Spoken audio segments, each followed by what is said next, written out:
మళ్ళీ పునర్జన్మ ఉంటుంది. అది కూడా యోగ్యతాయోగ్యతలను బట్టి. కలియుగంలో మహాపాపాలు చేసినటువంటి వాళ్ళని కృతయుగంలో పునర్జన్మ ఇవ్వరు, మళ్ళీ కలియుగంలోనే పునర్జన్మనిస్తారు అని వేదాంతం చెప్తోంది. అప్పటి వరకు అలా పడి ఉండడమే.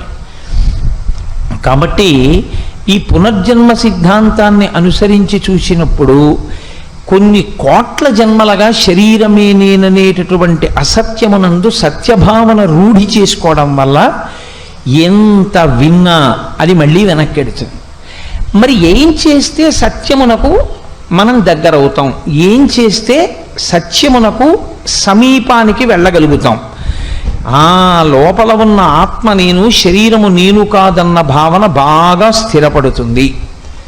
అంటే ఆయన ఒక మాట చెప్పాడు, యోగస్థః కురు కర్మాణి అన్నాడు. యోగస్థః అంటే నువ్వు యోగమునందు నిలబడి కురు చేస్తూ ఉండు. దేన్ని? కర్మాణి. కర్మ మాత్రం మానకుండా చేస్తూనే ఉండాలి, కానీ యోగస్థుడవై చేస్తూ ఉండాలి. సంగం త్యక్త్వా ధనంజయ, ఓ ధనంజయ, ఓ అర్జున, సంగమును పెట్టుకోకుండా దాన్ని చేస్తూ ఉండు. సిద్ధ్య అసధ్యోహో, దానివల్ల నువ్వు అనుకున్నటువంటి ఫలితము సిద్ధించిందా సిద్ధించలేదా? సమోభూత్వా, రెండిటి యందు సమానముగానే ఉంటూ అలా నువ్వు కాని కర్మ చెయ్యగలిగితే సమత్వం యోగ ఉచ్యతే. ఈ శ్లోకంలో గొప్పతనం ఏమిటంటే ఎలాగ ప్రారంభం చెయ్యాలో మొదలుపెట్టి అలా ప్రారంభం చేసినటువంటి స్థితి ఎలా కలుగుతుందో అదే శ్లోకంలో చివరి పాదంలో చెప్పడం. యోగస్థః అని మొదలుపెట్టి నువ్వు యోగమునందు నిలబడి చెయ్యి అనగానే యోగమునందు నిలబడ్డం అంటే ఏమిటండి అంటాం కదూ. అందుకని ఆయనే మళ్ళీ చివరి పాదంలో దానికి జవాబు చెప్పాడు. సమత్వం యోగ ఉచ్యతే, సమత్వమునకే యోగమని పేరు. ఇందులో మీరు ఒక విషయాన్ని కొంచెం జాగ్రత్తగా గమనించే ప్రయత్నం చెయ్యండి. యోగస్థః కురు కర్మాణి, నువ్వు యోగమునందు నిలబడి కర్మ చెయ్యి. కర్మ అంటే సాధారణంగా పెద్ద కర్మ, చిన్న కర్మ ఇలాంటి వాటి గురించి నేను మాట్లాడటలేదు. కర్మ అంటే ఏదో ఒక పని చేస్తూ ఉండడము. ఈ పని చేస్తూ ఉండడము అన్నది ఈ స్థూల శరీరంతో చేసేదైనా కావచ్చు, మనసుతో చేసేదైనా కావచ్చు. ఈ శరీరముతో చెయ్యలేకపోయినా మనసుతో కూడా చేస్తూ ఉంటాం మనం కొన్ని పనులు. కాబట్టి ఈ రెండు రకాలుగా చేసేటటువంటి పనులలో సమత్వమును పొందు. సరే, అసలు ఆ పని చెయ్యడము అన్న మాట గురించి ఒక విషయాన్ని కొంచెం గీతని మనం అధ్యయనం చేసేటప్పుడు జాగ్రత్తగా పరిశీలన చేయవలసి ఉంటుంది. ఒక పని చెయ్యడము అంటే ఏ పనైనా చెయ్యొచ్చు. ఇప్పుడు నేనే ఉన్నానండి, ఉపన్యాసము చెప్పచ్చు. ఉపన్యాసం చెప్పడం మానేసి ఇంటి దగ్గర కూర్చోవచ్చు. ఇంటి దగ్గర కూర్చోవడం మానేసి రోడ్డు మీద తిరగచ్చు. రోడ్డు మీద తిరగడం మానేసి సినిమా హాల్లోనూ కూర్చోవచ్చు. నేను ఈ పనినే చెయ్యి అని ఎక్కడైనా చెప్పాడా గీతాచార్యుడు? నువ్వు ఇలా ఈ పనే చేస్తుండో అని ఏమైనా ఉందా అందులో?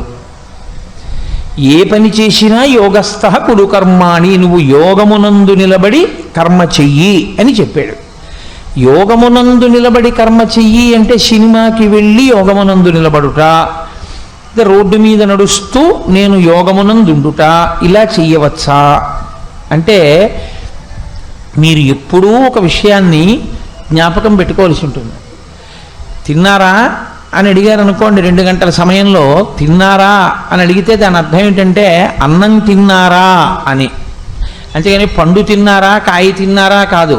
అయిపోయిందా, తిన్నారా అంటే భోజనం చేసేసారా అనే దాని అర్థం. కురు కర్మాణి అన్న మాటకు అర్థం ఏమిటంటే వర్ణాశ్రమ ధర్మ స్వీకారమును చేయుట అని దాని అర్థం. అంతే. శంకర భగవత్పాదుల యొక్క హృదయంతో అయితే దాని భాష్యం అంతే. ఇంకొక రకమైన ఏ ఆలోచన మీరు చెయ్యక్కర్లేదు. యోగస్థ కురు కర్మాణి అంటే వేదము ఎలా చెప్పిందో అలా వర్ణ ఆశ్రమ ధర్మ. ఇంకొక మాట లేదు. మనం ఎప్పుడూ ధర్మం గురించి మాట్లాడితే ఏం చెప్తామంటే వర్ణాశ్రమ ధర్మము అన్న మాటే మాట్లాడతాం. సరే, వర్ణమునకు ఒక ధర్మము జన్మచేత లేదా తానున్న కర్మచేత. రెండవది ఆశ్రమ ధర్మము అని ఒకటి ఉంటుంది. మీరు ఏ ఆశ్రమంలో ఉన్నారు అన్నదాన్ని బట్టి మీరు పని చేయవలసి ఉంటుంది. అంతేకాని మీరు ఏ ఆశ్రమమునందున్నారు అన్నదానికన్నా భిన్నంగా పనిని మాత్రం ఎప్పుడూ చెయ్యకూడదు. ఉదాహరణకి ఆశ్రమము అన్న మాట నేను వాడితే అందులో 4 ఎప్పుడూ ఉంటాయి ఆశ్రమాలు: బ్రహ్మచర్యము, గృహస్థాశ్రమము, వానప్రస్థము, సన్యాసము. ఈ 4 ప్రతి మనుష్యుడు స్వీకరిస్తాడు ఆయుర్దాయం అంగీకరిస్తే. లేదా అథవా సన్యాసం దాకా వెళ్ళకపోయినా ఆ పరిణతిని పొందడానికి మాత్రమే, అటువంటి అభ్యాసమునకు మాత్రమే మనుష్య జీవితాన్ని పరిణతితో వాడుకుంటాడు అని శాస్త్రం మనకి బోధ చేసి చెప్తోంది. ఇప్పుడు బ్రహ్మచర్యము అని ఒక ఆశ్రమం. ఇప్పుడు ఈ బ్రహ్మచర్యమునందు చెయ్యవలసినటువంటి కర్మ ఏమి? ఇది నేను చెప్పడం కాదు, మీరు చెప్పడం కాదు, మీరు చెప్తే ప్రమాణం కాదు, నేను చెప్తే ప్రమాణం కాదు, ఎవరు చెప్పినా ప్రమాణం కాదు. అందుకే ఏ నియమాలు వర్తించవండి అన్న మాట లేదు శాస్త్రంలో. ఏ నియమాలు వర్తించవండి అన్న మాట శాస్త్రమునందు దూష్యము, సనాతన ధర్మమునందు ఆ మాట లేదు. ఏ నియమము వర్తించకుండా మీ జీవితం ఎలా గడుపుతారు నాకు చెప్పండి. ఇక్కడికి సభకు వచ్చాం, అలా కూర్చోండి పురుషులు, ఒక నియమం ఉందా? ముఖ్యమైన వాళ్ళు ముందు కూర్చోండి, ఒక నియమం ఉందా? ఆడవాళ్ళు అలా కూర్చోండి, ఒక నియమం ఉందా? కరతాళ ధ్వనులు చేయండి, ఒక నియమం చెప్తున్నారా? ఉపన్యాసం చెప్పేవాడు వేదిక మీద కూర్చోవాలి, ఒక నియమం చెప్తున్నారా? మీరు 6 రోజులో 7 రోజులో సభలు చేస్తే నియమాలు పెట్టుకుంటే ఈశ్వరుడు మీకు మనుష్య శరీరం ఇచ్చి జీవితాన్ని గడపడానికి అవకాశం ఇచ్చినప్పుడు ఈశ్వరుడు నియమపాలనం చెయ్యకుండా బ్రతకమని చెప్పాడని మీరు ఎలా తీర్పు చెప్తున్నారు? మీరు ఒకవేళ చెప్పినా అది వేద విరుద్ధమే, అది వైదికము కాదు, దాన్ని శాస్త్రం అంగీకరించదు. దాని వలన అభ్యున్నతిని పొందాడు. నా ఇష్టం అండి, నా ఇష్టం వచ్చినట్లు చేస్తాను అని సభ నడపండి, నేను చూస్తాను. మీరు నడపలేరు. సభ అంటే నియమం ఉంటుంది, చదువుకోవడం అంటే ఓ నియమం ఉంటుంది. నేను 3వ క్లాస్ చదువుకుంటున్నాను అనుకోండి, నేను 3వ క్లాస్లోంచి 4వ క్లాస్లోకి వెళ్ళాలి అంటే 3వ క్లాస్లో నేను ఏది చదవాలో అది చదివి పరీక్ష రాస్తేనే. 2వ క్లాసులో పుస్తకాలు నాకు బాగున్నాయండి, 2వ క్లాస్ చదువుకుంటానన్నా 3వ క్లాస్లోంచి 4వ క్లాస్లోకి వెళ్ళను. 4వ క్లాస్లోవి నాకు అర్థమైపోతున్నాయండి, అందుకని 3వ క్లాస్లోవి చదవనన్నా నేను 4వ క్లాస్లోకి వెళ్ళను. నీకు ఉన్న పైదాన్ని నువ్వు చేయకూడదు, నీకన్నా కింద దాన్ని నువ్వు చేయకూడదు. నువ్వు ఏది చెయ్యాలని నిర్దేశింపబడిందో అది చెయ్యాలి.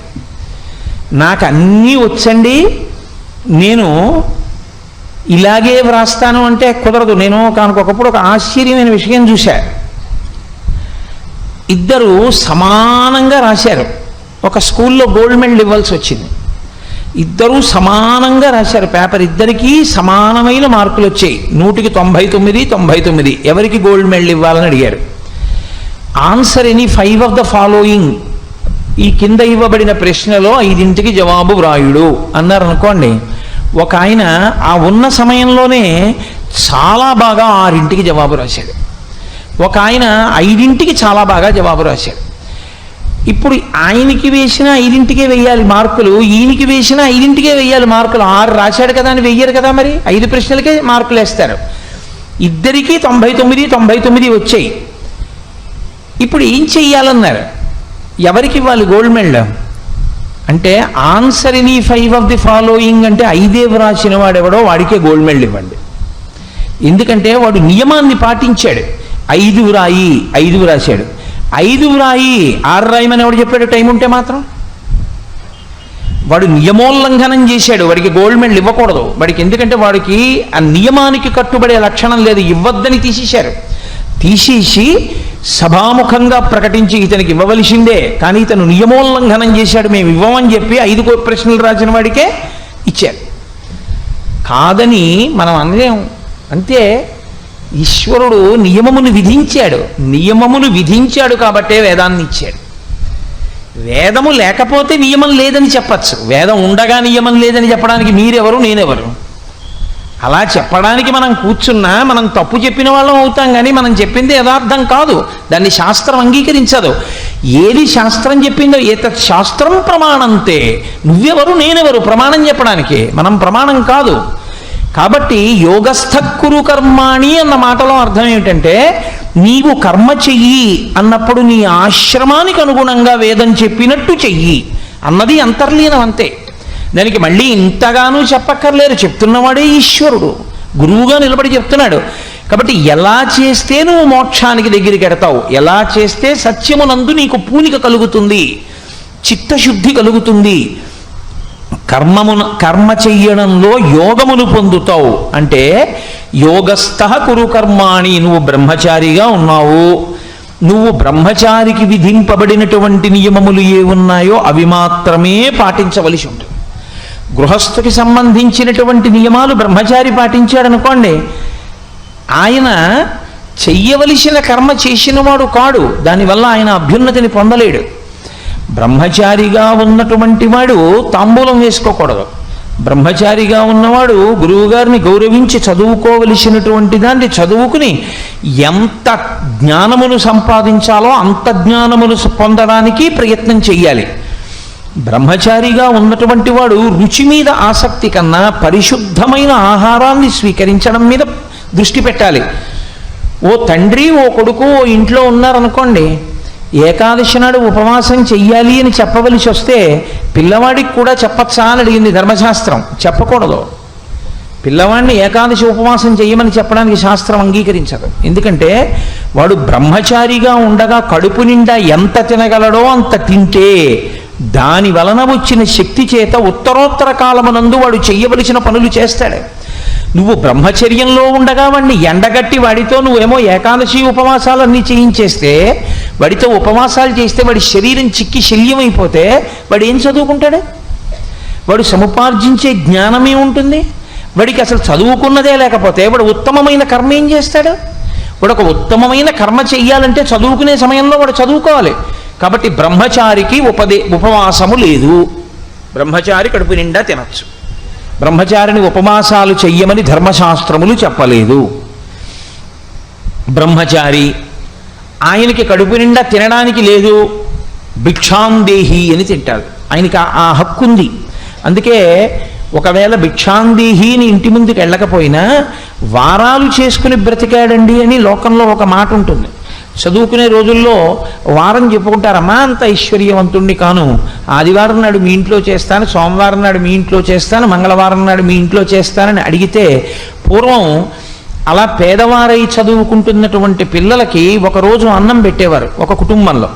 వారాలబ్బాయి అని పేరు. అంటే అది తక్కువతనం కాదు. గృహస్థు ఉన్నది ఎందుకంటే అదిగో అటువంటి వాడిని పోషించి వాడు చదువుకునేటట్టు చేయడానికి. వాడు చదువుకోవాలి కాబట్టి అన్నం పెడుతున్నారు. వాడు అది తినేసేసి చదువుకోవడం మానేస్తే అన్నం పెట్టక్కర్లేదు. వాడు ఇప్పుడు చదువుకుంటాడు, బాగా చదువుకున్న తర్వాత వాడు గృహస్థ అయ్యాడు. ఇప్పుడు గృహస్థ అయిన తర్వాత వాడు విత్తమును సముపార్జించాలి. అప్పుడు ధర్మం అది. భార్య ఇచ్చిన తాంబూలం వేసుకోవాలి, ధర్మం అది. భార్యతో కలిసి పడుకోవాలి, ధర్మం అది. బిడ్డల్ని కనాలి, ధర్మం అది. నా కుటుంబం అంతా వృద్ధిలోకి రావాలి అని కోరుకోవాలి, ధర్మం అది. మెట్ట వేదాంతం తీసుకెళ్ళి ఇళ్లలో చెప్పకూడదు. సన్యాసులు పాటించే ధర్మాలు పట్టుకెళ్ళి ఇళ్లలో ప్రయోగం చేయడం మొదలెట్టారనుకోండి, నాశనం అయిపోతాయి కుటుంబాలు. సన్యాసి బోధ చేస్తే గృహస్థుకు పనికొచ్చే ధర్మమే సన్యాసి బోధ చేయాలి తప్ప సన్యాసి తన ధర్మాన్ని గృహస్థులకి చెప్పకూడదు. తన ధర్మం తాను భంగం చేసిన వాడు అవుతాడు. పరమాచార్య స్వామి ఎప్పుడైనా సభలో మాట్లాడితే గృహస్థ ధర్మం మాట్లాడేవారు. ఆయన సన్యాసి, ఆయనకి తెలీదా ఎందుకు అలా మాట్లాడడం? సభలో ఉన్న వాళ్ళందరూ గృహస్థులైతే నేను సన్యాస ధర్మాలు మీకు 2 గంటల సేపు వారం రోజులు ఉపన్యాసాలు చెప్పి వెళ్ళిపోయాను అనుకోండి, అవి మీ వంట పడితే మీ కుటుంబాలు పాడైపోతే ఎవడు జవాబుదారీ దానికి? అది ధర్మం అనుకుంటే. గృహస్థాశ్రమంలో ఉండి సన్యాసిలా బతకడాన్ని శాస్త్రాలు అంగీకరించలేదు. గృహస్థాశ్రమంలో ఉండి బ్రహ్మచారిగా బతకడాన్ని శాస్త్రం అంగీకరించలేదు. బ్రహ్మచారిగా ఉండి గృహస్థులా బతకడాన్ని శాస్త్రం అంగీకరించలేదు. నువ్వు ఏ ఆశ్రమంలో ఉన్నావో దానికి తగిన కర్మ నువ్వు చేసుకుంటూ వెళ్ళాలి. అలా చెయ్యడం, అందుకే ధర్మము అంటే కర్మయే ధర్మం అవుతుంది. శాస్త్రవిహితమైనటువంటి కర్మకు ధర్మమని పేరు, వ్యక్తమైనటువంటి గుణమునకు దయా అని పేరు శాస్త్రంలో. నాకు భూతదయ ఉందనుకోండి, భూతదయ ఉంది అని గుర్తేమిటంటే నేను ఏ కారణం చేతనో విద్యుత్ తీగల మించి విద్యుద్ఘాతం తిని కింద పడిపోయినటువంటి కాకైనా సరే అయ్యయ్యో అని వెళ్ళి కాసి నీళ్లు చల్లి గబగబా తీసుకొచ్చి దాన్ని ఇంట్లో పెట్టి కాసిన నూకలో ఏవో పోసి తినిపించి, పర్వాలేదు దీనికి స్వస్థత కలిగింది అన్ననాడు పట్టుకెళ్ళి ఆ కాకిని విడిచిపెట్టేశాను అనుకోండి, అప్పుడు నా యందు ఉన్నటువంటి భూతదయానబడేటటువంటి గుణము ఆచరణాత్మకముగా వ్యక్తమైతే దయ. అంతేకాని నాకు అన్నీ తెలుసండి, అన్ని ప్రాణులను చాలా గౌరవించాలండి అని చెప్పేసి కనపడ్డ వాళ్ళందరినీ కొడితే అది కాదు దయ అంటే. దయ అంటే వ్యక్తమైతేనే దయ. దట్ విచ్ ఈజ్ మేనిఫెస్టెడ్ అంటారు. అంటే వ్యక్తమైతే, ఆచరణాత్మకమైతే భూతదయ అని పేరు. ఎప్పుడైతే ఆయన యోగస్థ క్రియకర్మాణి అన్నాడో ఆ మాట అన్న ఉత్తర క్షణంలో వైదికమైన కర్మాచరణము చెయ్యమని మాత్రమే శాసనము. తప్ప నీ ఇష్టం వచ్చినట్లు చెయ్యి అని కాదు. నీ ఇష్టం వచ్చినట్టు నువ్వు చేసుకున్నావు, అప్పటికి బాగుంటాయి, తరువాతి కాలంలో విచారమునకు కారణమవుతాయి. ఒక వయస్సులో చేసిన పని సంతోషంగా ఉంటుంది, అప్పటికది నేను చాలా మంచి పని చేశాననిపిస్తుంది. ఒక వయసు దాటిపోయిన తర్వాత ఆ పని చాలా బాధాకరం అవుతుంది. దశరథ మహారాజు గారు ఇచ్చం వచ్చిన రీతిలో వేటాడాడు, ధర్మం తప్పి. వేటాడినప్పుడు ఆయనకి బాగుంది. మంచి చీకట్లో శబ్దమును బట్టి బాణం వదిలేశాడు, మునికుమారుడికి తగిలేసింది. ఆయన శాపవాక్కు విడిచిపెట్టాడు. నేను ఎలా అయితే కొడకా కొడకా అని ఏడుస్తూ వెళ్ళిపోతున్నానో అలాగే నువ్వు కూడా కొడకా కొడకా అని ఏడుస్తూ వెళ్ళిపోతావురా అన్నాడు. దశరథుడు సంతోషించాడు. ఆయన అనుకున్నాడు, మా వంశంలో చాలామందికి పిల్లలు లేకపోతే ఇబ్బంది పడ్డారు, కొడుకులు లేరని పెద్ద పెద్ద యాగాలు చేశారు. ఈయన నాకు కొడకా కొడకా అంటూ వెళ్ళిపోతావంటున్నాడు, కాబట్టి నాకు కొడుకుంటాడు అని సంతోషించాడు. కౌసల్యతో చెప్పుకున్నాడు. ఆ వయస్సులో శాపం సంతోషం అనిపించింది. నిజంగా కొడుకుని విడిచిపెట్టి చచ్చిపోవలసి వచ్చిన రోజున, రామా రామా అంటూ చచ్చిపోవలసి వచ్చిన రోజున నాకు ఇప్పుడు మునిశాపం గుర్తొస్తోంది కౌసల్య. ఆ రోజున ఏమో అనుకున్నాను, ఈ రోజున అనుభవంలోకి వచ్చిన తర్వాత ఇప్పుడు ఇది ఎంత కష్టమో తెలిసి వస్తోంది. ఏ ఆశ్రమాన్ని నువ్వు స్వీకరించాలో కూడా శాస్త్రం చెప్తోంది. ఒకప్పుడు బ్రహ్మచర్యం బాగుంది కదా అని పెళ్లి చేసుకుండా ఉండిపోతాను అంటే అప్పటికి బాగుంటుంది. ఓ 50 ఏళ్ళు వచ్చిన తర్వాత పెళ్లి చేసుకోకపోతే వచ్చినటువంటి నష్టం ఏమిటో తెలిసిన నాడు నువ్వు ఏది చేస్తున్నా, ఎంతమందికి సంతోషం కలుగుతున్నా నీవు మాత్రం అశాంతితోనే ఉంటావు. వెలుగుతున్న దీపం తన చుట్టూ ఉన్న వాళ్ళకి వెలుతురిచ్చినా తాని మాత్రం కరిగిపోతున్నట్లు అయిపోతుంది. ఎప్పటి ఆశ్రమం అప్పుడే. బ్రహ్మచర్యంలో బాగా చదువుకోవాలి, గృహస్థాశ్రమంలో భార్యని ప్రేమించాలి, బిడ్డల్ని ప్రేమించాలి, భార్యా బిడ్డల యొక్క అభ్యున్నతి కొరకు పూజ చేయాలి. మెట్ట వేదాంతం అని లోకంలో ఒకటి ఉంటుంది. సంసారంలో ఉంటారు, ఉండి ఏమిటండి అనుబంధాలు అంటుంటారు. ఏమిటండి ఈ అనుబంధాలు ఏంటి? అలాంటప్పుడు కాషాయం కట్టుకుని వెళ్ళిపో. అలా మాట్లాడకూడదు. నువ్వు గృహస్థాశ్రమంలో ఉంటే బాగా పరిశీలనం చేయాలి శాస్త్రాన్ని. శాస్త్రమును పరిశీలనం చేస్తూ వైరాగ్యమును పొందుతూ ఉండాలి. ఇవి ఇలా నడుస్తూ ఉంటాయి, ఇది ఈశ్వర కృప, ఇది దీని తమాషా అని తెలుసుకుంటూ ఉండాలి. కానీ పుత్రం పౌత్రం సమాసాద్య వానప్రస్థాశ్రమే వశేత్. వ్యాసుడు దేవీ భాగవతంలో తీర్పు ఇచ్చాడు. ఆయన నీవు తపసా షడ్రిపూంజిత్వా భార్యాన్ పుత్రే నివేశ్యచ, నీ ఇష్టం వచ్చినట్టు నువ్వు సంసారంలో కూర్చుని వైరాగ్యం మాట్లాడతానంటే అది మెట్ట వేదాంతం. అది నీ పరిణతి లేనితనాన్ని తెలియచేస్తుంది. నీ ఇష్టం వచ్చినట్టు నువ్వు ప్రవర్తించడం, నీ ఇష్టం వచ్చినట్టు ఎవరిని పడితే వాళ్ళని ఆదర్శం పెట్టుకోవడం కుదరదు. నువ్వు గృహస్థాశ్రమంలో ఉన్నవాడివి, నీ జీవితానికి ఆదర్శం గృహస్థే అయి ఉండాలి. తప్పించి నీ జీవితానికి ఆదర్శం ఎవరో ఒక సన్యాసిని తీసుకుని ఆదర్శంగా పెట్టుకుంటానంటే కుదరదు. ఎలా అనుకరిస్తావు? ఎలా కుదురుతుంది నాకు చెప్పండి? శాస్త్రాలు వాటిని అంగీకరించలేదు. అదంతా అయోమయ జీవితాలు, అవి అర్థం లేని జీవితాలు. వాళ్ళకి శాస్త్రం తెలియదు, వాళ్ళకి సరి అయిన ప్రవేశం లేదు, వాళ్ళు సరి అయిన గ్రంథములను చదువుకోలేదు, వాళ్ళు సరి అయిన గురువు గారి దగ్గర పాఠం చెప్పించుకోలేదు. చెప్పించుకోని కారణం చేత వాళ్ళు పాడైపోతారు, వాళ్ళ కుటుంబాలను పాడు చేస్తారు. అర్థం లేనటువంటి సన్యాసిల్లాగా గృహస్థాశ్రమంలో ఉండి బతుకుతుంటారు. నాకు పరమ అసహ్యం అలాంటి వాళ్ళని చూస్తే. అలా ఉండకూడదు. ఏ ఆశ్రమంలో ఉన్న వాళ్ళైనా సరే అలా ఉండకూడదు. బ్రహ్మచారిగా ఉండాలి, గృహస్థుగా ఉండాలి, వానప్రస్థుగా ఉండాలి, సన్యాసిగా ఉండాలి.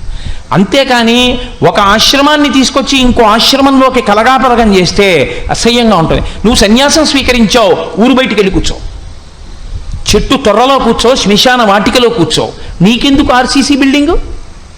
అప్పుడు నువ్వు అడగకూడదు. ఇక నీకు ఏదీ విడిచిపెట్టలేకపోతే కాషాయం ఎందుకు? అన్నీ విడిచిపెట్టేయగలిగితే కాషాయం కట్టుకో. అన్నీ పొంది ఉండి శాస్త్రమును పరిశీలనం చేసి క్రమక్రమంగా విడిచిపెట్టడం నేర్చుకుంటున్నానంటే గృహస్థాశ్రమంలో ఉండు, తప్పులేదు. నిల్వ చేసుకో. వచ్చే నెల వరకు కావలసిన సంభారములన్నీ ఇంట్లో దాచుకో, దాచుకుని వండుకు తిను. గృహస్థాశ్రమం అంగీకరించింది, నువ్వు తిను, నలుగురికి పెట్టు. చిత్రం ఏమిటంటే ఏ ఆశ్రమమునందైనా తరించవచ్చు. ఏ ఆశ్రమంలో ఏ కర్మ చెయ్యాలో ఆ కర్మ చేసిన వాడు తరించిపోతాడు. బ్రహ్మచారిగా తరించిపోయిన వాళ్ళు ఉన్నారు. అంతే వయస్సులో ఉండి బ్రహ్మజ్ఞానమును పొందేసి ఆ వయస్సులోనే శరీరం వదిలిపెట్టేసిన తరించిపోయిన వాళ్ళు ఉన్నారు లోకంలో. గృహస్థుగా తరించినటువంటి వాళ్లతో సమానంగా పోలిస్తే గృహస్థు తరించినట్టుగా తరించినంత మంది అసలు ఇతర ఆశ్రమాల వాళ్ళు లేరు. గృహస్థులే అంత తరించారు. వశిష్ఠుడు గృహస్థు కాడా? అగస్త్యుడు గృహస్థు కాడా? అత్రి గృహస్థు కాడా? అంతవరకెందుకు, రేపు చెయ్యబోయే శ్రీరామనవమి సీతారాములు గృహస్థులు కారా? పార్వతీ పరమేశ్వరులు గృహస్థులు కారా? బ్రహ్మ సరస్వతి గృహస్థులు కారా? ఏమి నీకు ఆదర్శం తక్కువైంది? గృహస్థులుగా ఉండి వాళ్ళందరూ తరించలేదా? త్యాగరాజస్వామి గృహస్థాశ్రమంలో ఉండి జీవితాన్ని పండించుకోలేదా? అన్నమాచార్య స్వామి వారి జీవితాన్ని పండించుకోలేదా? పురంధరదాస్ గారు పండించుకోలేదా? క్షేత్రయ్య గారు పండించుకోలేదా? వీళ్ళందరూ పెళ్లి మానేస్తేనే తరించారా? వీళ్ళందరూ బట్ట మారిస్తేనే తరించారా? లోపల మారితే చాలు తరించగలరు. శాస్త్రం మనకి చెప్తోంది, కావలసిన మార్పు పైబట్ట మీద కాదు, కావలసిన మార్పు లోపల. లోపల మార్పు వచ్చిన తర్వాత నువ్వు ఎక్కడున్నా తరిస్తావు. ఎక్కడ ఉన్నావో అక్కడ ఎలా ఉండడాలో నీకు వస్తే చాలు, నువ్వు తరించగలవు. లేనినాడు లేనిపోని అయోమయం ఏర్పడుతుంది ఆశ్రమాల్లో. కాబట్టి ఆశ్రమము అన్న మాటని సరిగ్గా అర్థం చేసుకోండి. ఆశ్రమము అంటే మనుష్య జీవిత దశ తప్ప ఆశ్రమము అంటే నేను వేరొక రకంగా అన్వయం చేయట్లేదు అని మీరు గమనించవలసి ఉంటుంది. కాబట్టి బ్రహ్మచర్యము ఆశ్రమం. బ్రహ్మచర్యమునందు నువ్వు ఏం చెయ్యాలి? నీ ఇచ్చ మాత్రం కాదు, నీ ఇష్టం వచ్చినట్టు చేయడానికి వీల్లేదు. వేదం ఏం చెప్పిందో అదే చెయ్యాలి. గృహస్థు, నువ్వు ఎలా గృహస్థుగా ఉండాలని వేదం చెప్పిందో అలా ఉండాలి. అంతేకాని నువ్వు గృహస్థుగా ఉంటూ వేరొక ఆశ్రమాన్ని అనుకరిస్తానంటే కుదరదు. నువ్వు వానప్రస్థుగా నువ్వు ఎలా ఉండాలని వేదం చెప్పిందో అలా ఉండాలి. నువ్వు సన్యాసిగా ఎలా ఉండాలని వేదం చెప్తోందో నువ్వు అలాగే ఉండాలంతే. అలా నువ్వు ఉండగలిగితే ఏ ఆశ్రమంలోనైనా తరిస్తారు. అందుకే మీరు జాగ్రత్తగా పట్టుకోవాల్సి ఉంటుంది. ఈ ధర్మం అన్న మాటని 4 ఆశ్రమాలు తప్పించుకోలేవు. బ్రహ్మచారి ధర్మం నుండి తప్పుకోలేడు, ఆ చట్రంలోకి ఇమడాలి. గృహస్థు ధర్మం నుండి తప్పుకోలేడు, చట్రంలోకి ఇమడాలి. వానప్రస్థు ధర్మంలోంచి తప్పుకోలేడు, చట్రంలోకి ఇమడాలి. సన్యాసి ధర్మంలోంచి తప్పుకోలేడు, చట్రంలోకి ఇమడాలి. అలా నువ్వు ఉండగలిగితే ఏ ఆశ్రమంలోనైనా పండిపోతావు అంతే. చంద్రశేఖరేంద్ర సరస్వతి మహాస్వామి మహానుభావుడు, ప్రాతస్మరణీయులు. ఆయన పేరు చెప్తే చాలు పాపరాశి ధ్వంసం అవుతుంది. ఆయన సన్యసించారు 13వ ఏట. ఆయన సన్యసించి సన్యాస ధర్మము ఎలా ఉంటుందో 100 సంవత్సరములు అలాగే బతికారు. అలా బ్రతికారు కాబట్టే ఆఖరికి ఆయన శరీరం విడిచిపెట్టేసిన తరువాత ఆయన భౌతిక కాయాన్ని అక్కడ పెట్టినా ఆయనని దర్శనానికి వెళ్ళినప్పుడు ఎలా వెళ్ళారో ఆయన భౌతిక కాయ దర్శనానికి కూడా అలాగే వెళ్ళారు. ఎవడు పైన చొక్కా బనీను ఉంచుకుని వెళ్ళలేదు పరమాచార్య. ఆ శరీరాన్ని చూసినప్పుడు విప్పి వెళ్ళారు. అది ఒక జీవితంలో పట్టుకున్న ధర్మానికి నిదర్శనం. ఒక మనిషికి కీర్తి, ఒక మనిషికి అభ్యున్నతి, ఒక మనిషికి ప్రతిష్ట, ఒక మనిషికి శాంతి, వాడున్న చోట 10 మందికి శాంతి ఎక్కడి నుంచి వస్తాయో తెలుసా అండి? ఆయన పట్టుకున్న ధర్మం నుంచి వస్తాయి. కాబట్టి సన్యాస ధర్మాన్ని పట్టుకున్నారు పరమాచార్య. ఎన్నడూ వాహనం ఎక్కలేదు, ఒక్కనాడు ఆయన జీవితంలో వాహనం ఎక్కలేదు. ఆయన కాలినడకనే వెళ్ళారు. సన్యాస ధర్మం అలా చెప్తోంది, అలా పట్టుకున్నారు. ఆయన అలా తరించారు, మహానుభావుడై లోకానికి ఆదర్శవంతులయ్యారు. ఆయన ఎప్పుడూ మీ అందరూ కూడా ఇలా నడవండి అని ఆయన చెప్పలేదు. అది సన్యాసి ధర్మం. కాబట్టి ఆయన నడిచారు. నేను నా ధర్మమునందు ఎంత పూనిక పొంది ఉన్నానో మీరు మీ ధర్మమునందంత పూనిక పొంది ఉండండి అని చెప్పారు. రాత్రి 2 గంటల వరకు గడ్డివాము దగ్గర కూర్చుని మాట్లాడిన తర్వాత అనుష్ఠానానికి లేస్తుంటే 90 సంవత్సరాల వయస్సులో అప్పుడు ఒక ఆవిడ వచ్చి ఏవో అడిగింది. పిల్లని తీసుకొచ్చి ఏదో ఆవిడ బాధలు చెప్తోంది.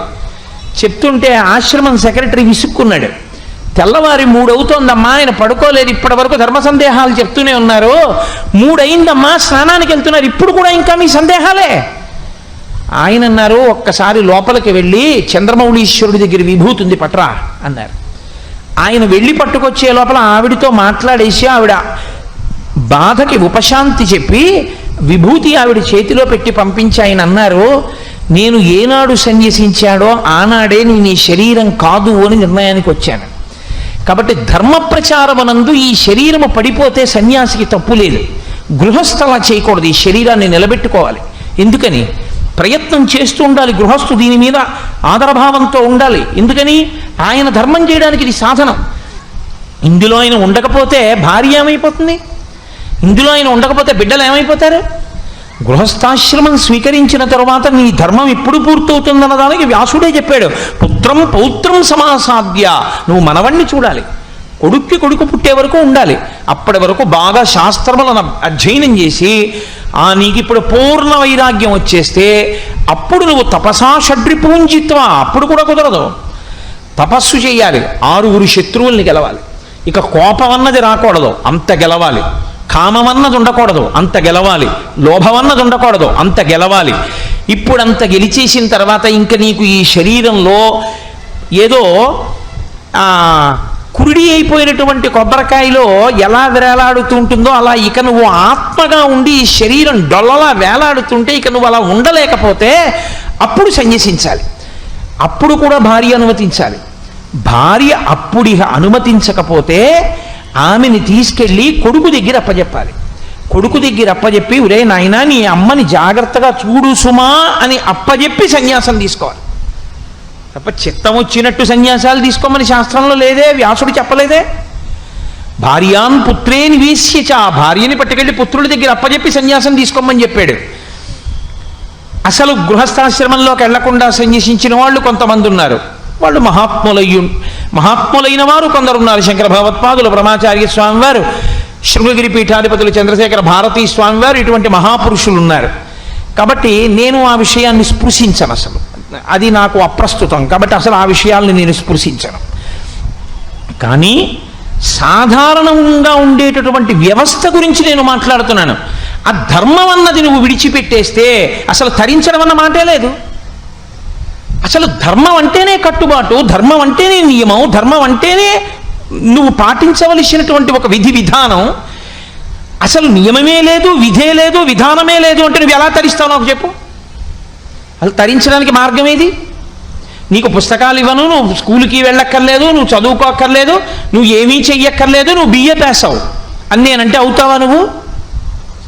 నువ్వు బిఏ పాస్ అవ్వడానికి కావలసిన రీతిలో చదివిస్తే బిఏ పాస్ అవుతావా? ఏ నియమము నీకు అక్కర్లేదు నాన్న, నువ్వు ఏ పుస్తకాలు చదవక్కర్లేదు నాన్న, ఏ పరీక్షకి వెళ్ళక్కర్లేదు నాన్న, పేరు పక్క బిఏ పెట్టేసుకుంటే నువ్వు బిఏ అంటారా? అరెస్ట్ చేస్తారు. నియమము లేదన్నమాట లేదు శాస్త్రంలో. నియమము లేదు, విధానము లేదు, మీ ఇష్టం అన్నమాట లేదు వేదాంతంలో. వేదాంతంలో ఆ మాట స్పష్టంగా ఉంది. దాన్ని తిప్పి చెప్పడానికి మనకు అధికారం లేదు. నన్ను భగవద్గీత చెప్పమన్నారు కదా, నేను భగవద్గీత చెప్తున్నానని మీరు గుర్తించవలసి ఉంటుంది. కాబట్టి యోగస్థ కురు కర్మాణి, నీవు బ్రహ్మచర్యమునందు ఏ ధర్మమును పట్టుకోవాలో అది పట్టుకో, గృహస్థుగా ఏం పట్టుకోవాలో అది పట్టుకో. నేను గృహస్థును అవ్వకుండా ఉంటేనండి తప్పు, అలా ఉండకూడదు. ఎందుకు పాడైపోతావో జరత్కారు వృత్తాంతం చెప్తాను. మొన్ననే కదా మీకు మహాభారతం ఆదిపర్వం చెప్పినప్పుడు చెప్పాను. మారి తీరాలి. కట్టు విడుపు, పట్టు విడుపు అంటారు శాస్త్రంలో. పట్టుకోవడం తెలియాలి, విడవడం తెలియాలి. పట్టుకోవలసిన చోట పట్టుకోకపోయినా ప్రయోజనం ఉండదు, విడవలసిన చోట విడవకపోయినా ప్రయోజనం ఉండదు. పాలగిన్నె వేడిగా ఉన్నప్పుడు పటకారతో పట్టుకోవాలి. డికాక్షన్లోకి పాలు పోసేసిన తర్వాత కూడా ఇలా పట్టుకోవడం ఎంత బాగుందో అని పటకార అలాగే పట్టుకుంటానంటే ఇంక మీకు ఆ గిన్నె పాలు ఎందుకు పలికిరం? విడిచిపెట్టేయాలి పటకార. పటకార పట్టుకుని విడిచిపెడితేనే మీకు వేడి గిన్నెకి ఇంతకి దింపుకోవడానికి పనికొస్తుంది. పటకార అంటే ఓసారి పట్టుకున్నది విడవదో అంటే ఇక అది పటకార కాదు. పట్టకార అని పేరైనా పట్టి విడుచు పరికరము అని దాని అర్థం. నీవు బ్రహ్మచర్యమునందే ఉండిపోతానండి పెళ్లి చేసుకోకుండా. ఉండిపోయిన వాళ్ళు, అనుభవించిన వాళ్ళ జీవితాలు చూస్తే మీకు తెలుస్తుంది. వాళ్ళు పాడయ్యారు, వాళ్ళని కన్నవాళ్ళు పాడయ్యారు. జరత్కారు పాడవలా? భీష్మాచార్యుడంతటి వాడు ఇడిచాడు కొడుకు లేకపోయినటువంటి కారణానికి, సంతానం లేనటువంటి కారణానికి. కాబట్టి నువ్వు బ్రహ్మచర్యాన్ని విడిచిపెట్టేయాలి. కొన్నాళ్ళు పట్టుకున్నావు, వదిలిపెట్టేయాలి, గృహస్థాశ్రమంలోకి వెళ్ళిపోవాలి. అది కురుకర్మాణి అన్న మాటకు అర్థం అది. అసలు వేదం ఎలా చెప్పిందో నువ్వు అలా బ్రతుకు. అలా నువ్వు బ్రతకడం వస్తే అసలు ముందు నువ్వు వేదమును ప్రమాణము అని అంగీకరించడం